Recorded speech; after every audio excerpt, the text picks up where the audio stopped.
Hello 106 students. So this is a little bit of an update on where we are and where we're headed. So first of all, there's no new material this week, nothing new you need to learn. The only assignment this week is a mini exam, and I'll say a little bit more about what that means in a minute. Normally that assignment would be due a week from now, so Sunday night, April 8th at 11:59 p.m. But next week is spring break, and so I've decided to just extend the deadline for the mini exam until the end of spring break. So the mini exam will be due at the end of spring break on Sunday, April 15th at 11:59 p.m. So you have 2 weeks for the mini exam. So what's a mini exam? So it's, in one sense, it's just like a regular set of exercises in the Logic 2010 program, but with a couple of differences. First of all, the problems will be worth more. They're going to be worth 30 points rather than the 10 or occasionally 5 that regular problems are worth. So it's more points. Also, as you'll see, the problems have limited checking. So for example, when you go into the derivations module, when you check, you won't get any informative error messages.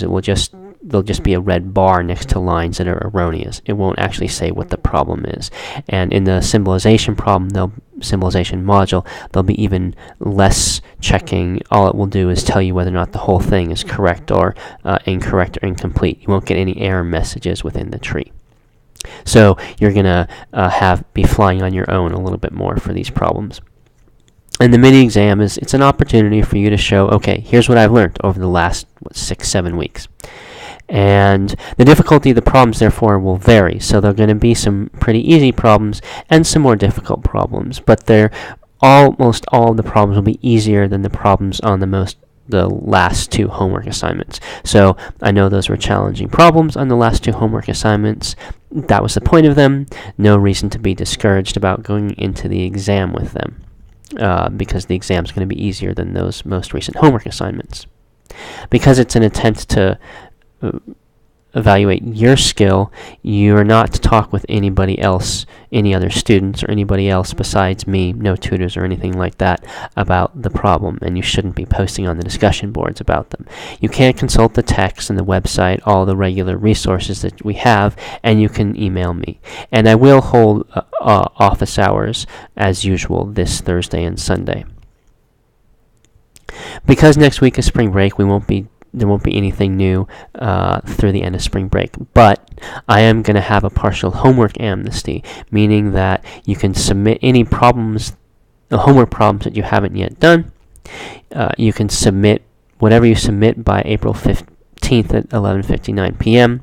So that's the Sunday at the end of spring break. Whatever problems you submit by then, I'll give you some partial credit. And you might, if you find it helpful to work on those problems, as preparation for the mini exam. If you look at the mini exam and think, oh, I'm not sure about some of these problems, you could go and do some of the easier derivation problems in particular, and the symbolization problems. And after spring break, we'll move into Chapter 2, and we'll be expanding our logical language. So right now we can capture if, then, and negation, and we're going to expand our language to allow us to capture and or, among other things. So we'll see what that's like after spring break. If you have any questions, please let me know. Good luck on the mini exam. I think you're very well prepared for it, so go for it.